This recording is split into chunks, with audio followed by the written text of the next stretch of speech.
Hi everybody, my name is Hannah and this is Pepper and Pine, and today I want to share with you the books and resources we are using for a small history unit on the Revolutionary War and that time period. This is for my 13-year-old son and my 8-year-old daughter. Now this is going to be a small unit study, and so I've got more resources here than we'll probably get through for this unit. And so some things we might just take certain passages or pages from the books that I'm going to be showing you. So the first thing I want to show you are some of the picture books for this unit, actually. We have some projects, we have games, we have historical fiction, we have activity books, and we just like to have a variety of resources when we're putting together our units, especially our history units. Find that is a nice way to fill them out. So I have a couple of picture books here by David Adler. I really like these picture books. This is the picture book of Paul Revere. I find them to be really great resources, not just for kids, but for adults too. It goes through these different biographies in a way that's really easy to understand. These are slightly dated in my opinion, and I'm not crazy about the illustrations, but whenever I do find these at library bookstores, I do pick them up. So I think all of these might have been less than $1 in total for all three of them. We also have the picture book of Benjamin Franklin. And again, same wonderful resource. The illustrations are but that's just my opinion. You might find them just beautiful and really captivating. But again, I chose these books for the content. We also have a picture book of George Washington. And again, same style of illustrations and same great content. We also have Paul Revere's Ride, and we read this the last time we did this unit. It's a really beautiful picture book. And again, I find that picture books are usually underused resources. I find that they're really packed with great information that's really easy to understand, especially when you're working with multiple ages or if you're just unfamiliar with the content. Valley Forge. This is by Scholastic. It's also a picture book. It's nonfiction. It has a lot more information, and I hope that we can get through this book. I have so many resources. I'm not sure that we'll be able to read it cover to cover, but I really do want this to be one of the read alouds that we do for this unit. You Wouldn't Want to Be at the Boston Tea Party. I really like the You Wouldn't Want to Be book series. I find them to be really well written. I find the content to be really rich. And the illustrations, though they're not my favorite, they are super whimsical and kind of fun. And they kind of add to they add a lightheartedness appeal to the rest of the book, especially the captions. You can find that they're a little bit funny and silly and humorous. And so whenever possible, I do try to add these books to our units. The Boston Tea Party by Pamela, Duncan, Edwards. This is another picture book that we used the last time we did this unit. It's about the Boston Tea Party, and whenever possible, I do try to add picture books into our unit. And so this particular unit is going to be heavier on the picture books and a little bit lighter on the other resources that we have. Liberty or Death: The American Revolution by Betsy Maestro and Julio Maestro. And this series of books I've really enjoyed. We did this the last time we did this history unit, and since then I've tried to collect the other books by the same authors on the same series. And so we have a number of them that span, I think, almost the entire U.S. history up until probably the industrial age.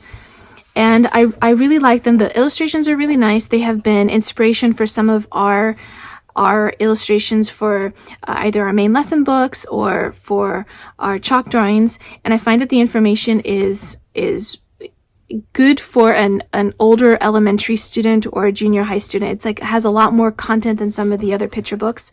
And so I definitely want to be able to have this as a read aloud for this unit. I want to show you some I think maybe only one game this time. Professor Noggins. Whenever possible, we add the Professor Noggins trivia game into our units. This is for the American Revolution. They come with cards that have really beautiful illustrations on one side, and then you have trivia questions on the other side. There's a set of easy questions and hard questions, especially like playing this game, not just for the unit, but any time of the year, just to kind of have a refresher on the information that you learned. It's especially fun while you're doing a unit on the particular topic. we find that it's a little bit more challenging at the start of the unit. By the end of the unit, once we've learned more, we're a little bit more capable answering the questions, and sometimes we challenge ourselves with the harder questions by the end of the unit. So definitely something that I love adding to our units. I especially like adding these games versus some of the more lengthy board games, because you can just choose 5 cards each and just play 5 cards. You can play the whole deck. You can just play 2 cards. We definitely use these for our opening activities, for our unit study, or our main lesson blocks. And it's just a nice way just to kind of bring the students together and prime them for learning and get them engaged in something that's fun before they get into some of the heavier work for the unit. I'm not going to be having a historical fiction assigned to my son for this unit just because it's so small of a unit and because I've got other assigned reading for him.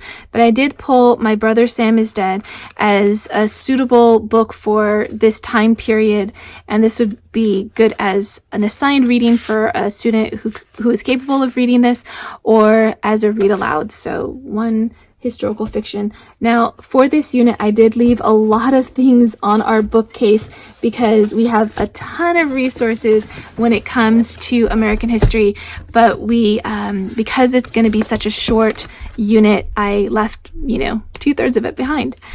Okay, we have a story by Jim Weiss. This is Thomas Jefferson's America. We really like the audio by Jim Weiss. I have to say that my first 2 kids have enjoyed it more than my younger 2 kids, but because we have so many of these resources, we just have them on hand. We'll play it in our schoolroom. It might get enjoyed, or it might not get enjoyed as much as it might have been from my older 2 children, but because we have it, we're gonna use it. We have some historical replica coins. This is from the American Revolution, so 1776. And I like having these kinds of things on hand for the unit. It just kind of gives the children something that piques their curiosity. It's just something enjoyable to look at. It gives some context to something tangible that you can really see and touch and feel from that time period, even though these are reproductions. And they're totally enclosed, which is kind of annoying to me. I really wanted them to be able to be handled. But anyway, just going to have this out for the kids. Famous figures of the American Revolution. We had this book for one of our previous units, I believe our Middle Ages unit, and my daughter loved these so much. And my son enjoyed it as well, but not quite as much as my daughter.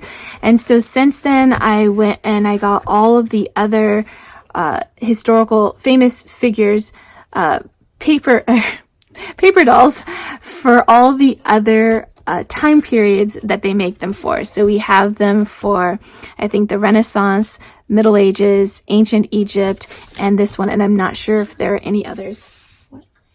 And for England, so the Renaissance, yeah. So my daughter has really enjoyed these, and I have this out as an activity that she can do. I don't think my 13-year-old is going to enjoy these kinds of activities anymore, and so this will be primarily for my 8-year-old. For my 13-year-old, his assigned reading is going to be George Washington's World. This is a really big book. It's going to take him probably longer than the week that we have planned for this unit. I really like these books. What's great about them is that they start at the birth of the person who the book is about, and it goes through their whole life, but it also talks about the other stuff that's going on in the world. So it makes it a great world history resource. Usually the chapters are pretty short. They're fairly easy to read. My only complaint sometimes is that you get a couple chapters in on a particular storyline, and then you kind of have to backtrack and talk about another period of history or another person. And so sometimes there's just that back and forth that can cause a little bit of confusion. The last time we did this this unit, I read aloud The World of Captain John Smith, and it made a great read aloud, a little bit challenging for my younger students, but this time around I'm going to be assigning this book to my 13-year-old rather than having it as a read aloud, just because we have so many other resources that we're using. Dig, Discover, and Display. My kids have really enjoyed these excavation kits by Dig, Discover, and Display, and this one is Archaeology USA, and this one's a little different than some of the other kits in that what you're excavating is a framed artifact reproduction with these different artifacts within it. So it's a little different than some of the other ones that we've done in the past, where you're actually getting the items, or in one case we got a broken up sundial that we reassembled, or pottery from, I think, ancient Rome that we reassembled. So the kits kind of vary, but they've always been hits in our family. So this will be for my 13-year-old to have something kind of hands-on and kind of fun to do. I have one more resource to show you. Two more resources to show you. American History Stories Volume 1. There are 4 volumes in this series. It's a really easy read. This is going to be our read aloud for this unit as well as our Colonial Times unit. We're only going to be reading half of Volume 1. That's as much as we're going to read for this particular unit, and this will be part of our read alouds along with all of the other picture books. For my son, he is going to be reading The History of Us by Joy Hakim, and he will be reading Volume 2 for the Colonial America unit that precedes this, and he'll be reading this one for this unit. And right now I've got him assigned at 3 chapters a day for this, but that's just not going to be enough to get through the whole book. So he'll get through as much as he can, or we'll just extend the unit just a little bit so that he can get through this book.